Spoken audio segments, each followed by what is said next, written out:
পালিয়ে গেলেন বন অধিকর্তা। হয়তোবা বেহুলা লক্ষিন্দরের লোহার বাসর ঘরের মতো ছিদ্র ছিল কোথাও।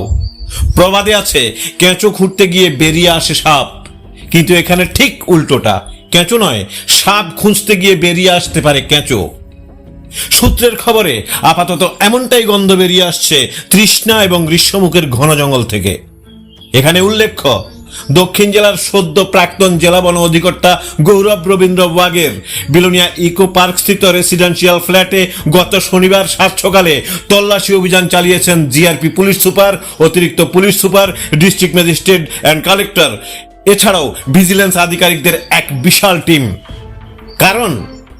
কারণ মামা রাজেন্দ্র কাকিনাজ নাকি সুদূর মুম্বাই থেকে উড়োজাহাজে চেপে আগরতলা হয়ে বিলোনিয়া এসেছিলেন ভাগ্নের ডিএফও সাহেবের বাসভবনে, এবং মোটামুটি 24 ঘন্টার মধ্যেই নাকি সাত সকালে বিলোনিয়া থেকে আগরতলা গিয়ে স্টেশন থেকে রেলে চেপে পাড়ি দিচ্ছিলেন মামা রাজেন্দ্র কাকিনাজ। তবে যাতায়াতের জন্য বুদ্ধি করে ব্যবহার করেছিলেন নাকের ডগায় লাল রঙের সাইনবোর্ড লাগানো ভাগ্নের গাড়ি তথা বর্তমানে প্রাক্তন দক্ষিণ জেলা বন অধিকর্তার অধীনে ঝাঁ চকচকে কালো রঙের গাড়িটি। নকশা করেছিলেন সুন্দর, তবে সফল হতে পারেননি তিনি। রেল পুলিশের তীক্ষ্ণ নজরদারিকে ফাঁকি দিতে পারেননি মামা রাজেন্দ্র কাকিনাজ। ওনাকে পাকড়াও করে নিলেন রেল পুলিশ, যার ব্যাগ থেকে বেরিয়ে এসেছে 60 লক্ষাধিক টাকার উপরে নগদ অর্থ। চক্ষু চরক গাছ হয়ে গেছে সবার। সাথে সাথে গ্রেপ্তার করা হয়েছে ওনাকে, জিজ্ঞাসাবাদের জন্য নিয়ে নেওয়া হয় পুলিশি হেফাজতে।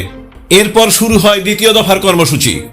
শনিবার সাত সকালে ডিএফও সাহেবের সরকারি নিবাসে অভিযান চালায় একটি বিশেষ টিম। সূত্রের খবর অনুসারে ওনার ঘর থেকে বাজেয়াপ্ত করা হয় সংশ্লিষ্ট বিষয় সম্পর্কিত প্রচুর তথ্য, যেখানে ওনার একান্ত ব্যক্তিগত বার্তালাপের মোবাইল ফোন সহ তদন্তের স্বার্থে বাজেয়াপ্ত করা হয় ইন্টারন্যাশনাল পাসপোর্ট, প্রচুর পরিমাণে ডেবিট এবং credit card, bank account, mobile phone, CC camera, drone camera ইত্যাদি। এরপর ওনারা চলে যান সারাসীমাস্থিত ত্রিপুরা বাজার এলাকার জেলা বন বিভাগ কার্যালয়ে। এখানেও তল্লাশি চালান ওনারা, বাজেয়াপ্ত করা হয় বেশ কিছু ব্যবহৃত সামগ্রী। এখানে উল্লেখ্য, কোন এক অজ্ঞাত কারণে প্রায় 1 মাস আগেই নাকি ডিএফও সাহেবের রেসিডেন্সিয়াল কমপ্লেক্স থেকে খুলে নেওয়া হয়েছিল সিসি ক্যামেরার কানেকশন। এবার একটু প্রসঙ্গে আসা যাক। কথায় বলে, মামা ভাগ্নে যেখানে, আপদ বলা নেই সেখানে।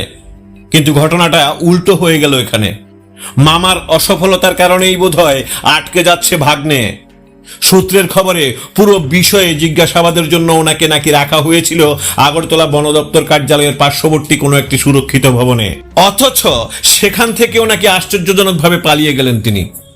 যে খবর শুনে হজম করতে পারেনি সাধারণ জনগণ। এখন প্রশ্ন হলো, মামা এসেছে ভাগ্নের কাছে, ধরা পড়েছে 60 লক্ষাধিক নগদ অর্থ নিয়ে। তাহলে এর আগে কতবার এসেছিল এই মামা? ঘর ফেরত মামার বেগে কোথার থেকে এলো এই বিপুল পরিমাণ অর্থ? সূত্রটা কোথায়? এখানে যেহেতু ওনার কোনো ব্যক্তিগত ব্যবসায়িক প্রতিষ্ঠান নেই কোনো আয়ের উৎস, তাহলে এই অর্থ এলো কোথার থেকে? পলাতক ডিএফও সাহেব কি এই অর্থের উৎস জানেন? যদি জানেন, তাহলে উৎসের উৎপত্তি স্থলে আরো কি কোনো নিচুতলার কারিগর জড়িত রয়েছেন? ওনারা কি দক্ষিণ জেলার তৃষ্ণার জঙ্গলে বসে এই টাকার যোগান দিয়েছেন, নাকি গ্রীষ্মমুখের ঘন জঙ্গল থেকে চুষে নিয়েছেন? এসব সত্যতা জনসমক্ষে আসার আগেই নাকি চোখে ধুলো দিয়ে পালিয়ে গেলেন অভিযুক্ত দক্ষিণ জেলা প্রাক্তন বন অধিকর্তা গৌরব রবীন্দ্র ওয়াগে।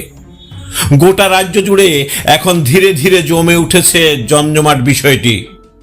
তাহলে এই অর্থের উৎস যদি টেন্ডার, ভেন্ডার, ট্রানজিট কিংবা আয়ুর সাথে সম্পর্কিত হয়, তাহলে কতজন ভেন্ডার, কত টাকা ট্রানজাকশন ইত্যাদি বিষয়ের বিস্তারিত জেনে সরকারি অর্থ সুরক্ষার স্বার্থে আওয়াজ তুলবে গোটা সাফ কথার পরিবার।